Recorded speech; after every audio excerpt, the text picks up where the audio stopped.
আসসালামু আলাইকুম। আমি ক্রিয়েটিভ লার্নিং সেন্টারের পক্ষ থেকে ইয়াসি জুবাইর অনেক বলছিলাম। আজকে আমরা 13.1 এর অর্থাৎ সসীম ধারার দ্বিতীয় পর্ব নিয়ে আলোচনা করব।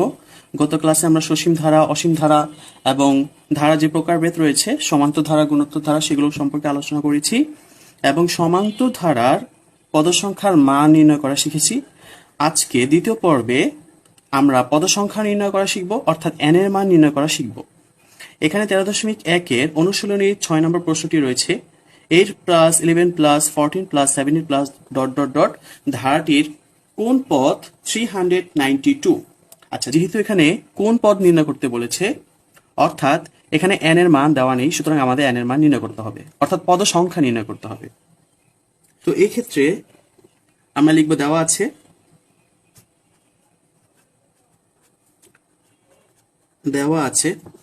আছে প্রথম পদ ধারাটির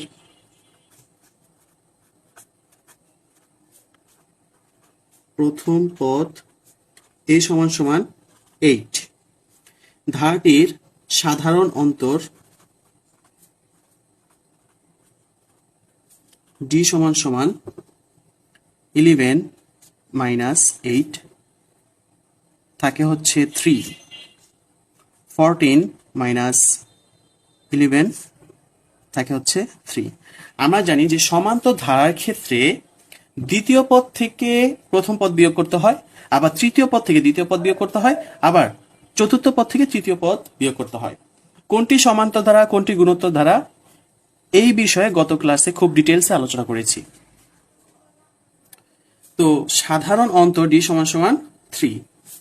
যেহেতু পাশাপাশি দুইটি সংখ্যার পার্থক্য সমান, সুতরাং এটি একটি সমান্তর ধারা। এটি একটি সমান্তর ধারা। এখানে কোন পদ রয়েছে 392? ধরি n তম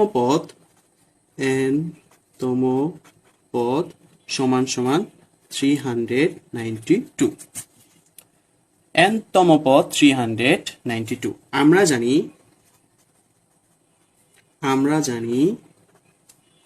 n তম পদ সমান সমান a plus n minus 1 into d।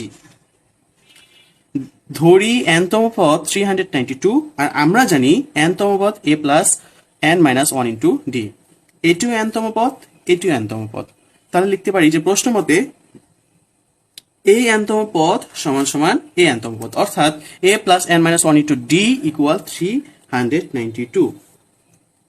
a plus n minus 1 into d equal 392। বা এখানে a এর মান রয়েছে, এর মান 8, লিখে দিলাম 8 plus n minus 1 into d, d এর মান রয়েছে 3 সমান সমান 392। 8 প্লাস 3n মাইনাস 3 সমান সমান 392। এখানে 5 প্লাস 3n ইকুয়াল 392, বা 3n সমান সমান 392, 5 ওই পাশে চলে গেলে মাইনাস 5, বা 3n সমান সমান 392 থেকে 5 বিয়োগ করলে আসে 387। এখানে 3 গুণ আকারে রয়েছে, তার জায়গা পরিবর্তন করলে ভাগ হয়ে যাবে 387 ভাগ 3। সুতরাং n সমান সমান 129। সুতরাং এই যে 129 তম পদের মান 392, এটাই হচ্ছে আমাদের অ্যান্সার। তাহলে আশা করি অঙ্কটি বুঝতে পেরেছো। এখন আমরা অনুশীলনে আরো একটি অঙ্ক 10 নম্বর, সেটি নিয়ে আলোচনা করব। এখানে দেওয়া আছে 8 প্লাস 16 প্লাস 24 প্লাস ধারাটির 9টি পদের সমষ্টি কত? যেহেতু এখানে সমষ্টি কথাটা উল্লেখ রয়েছে, অর্থাৎ সমষ্টির সূত্র প্রয়োজন হবে। ধারাটি কয়টি পদ? 9টি পদ। 9টি পদ অর্থাৎ পদ সংখ্যা কয়টি? 9টি। এর মান এখানে দেওয়া আছে 8, আর পাশাপাশি দুইটি সংখ্যার বিয়োগের মাধ্যমে আমরা সাধারণ অন্তর পেয়ে যাব। দেওয়া আছে দেওয়া আছে ধারাটির প্রথম পদ a সমান সমান 8, ধারাটির সাধারণ অন্তর d সমান সমান 16 minus 8 সমান সমান 8, 24 minus 16 সমান সমান 8। সুতরাং ধারাটি একটি সমান্তর ধারা। এখানে 9টি পদের সমষ্টি নির্ণয় করতে বলেছে। আমরা জানি n সংখ্যক পদের সমষ্টি Sn সমান সমান n by 2 second bracket 2a plus n minus 1 into t bracket close। সুতরাং n সংখ্যক, কিন্তু বের করতে বলেছে 9টি পদের সমষ্টি, অর্থাৎ পদের সংখ্যা কত? 9, অর্থাৎ n এর মান 9। 9 সংখ্যক পদের সমষ্টি S9 সমান সমান 9 by 2 second bracket 2 into a এর মান কত? 8 into 8 plus n এর মান কত?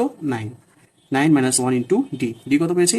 8 bracket close। 9 by 2 second bracket 8 দুগুণে 16 প্লাস 9 থেকে 1 বিয়োগ করলে হয় 8, 8 8 64, অর্থাৎ 64 ব্র্যাকেট ক্লোজ। 9 by 2 into 80, 2 দ্বারা 80কে ভাগ করলে হয় 40, 40 দ্বারা 9কে গুণ করলে 360। সুতরাং ধারাটির 9টি পদের সমষ্টি 360, এ হচ্ছে অ্যান্সার। আশা করি সবাই বুঝতে পেরেছো। আমি ভিডিওর কমেন্ট বক্সে এর অনুরূপ কয়েকটি অঙ্ক দিব, বিগত বোর্ডে যেসব অঙ্কগুলো রয়েছে সেই অঙ্কগুলো দিব, সেগুলো বাসায় প্র্যাকটিস করবে। আশা করি আর কোনো সমস্যা থাকবে না। তোমরা যদি ধারাবাহিকভাবে আমার ক্লাসগুলো করতে থাকো তাহলে আশা করি সসীম ধারার মধ্যে আর কোনো সমস্যা থাকবে না। আজকের মতো এতটুকুই। আল্লাহ হাফিজ।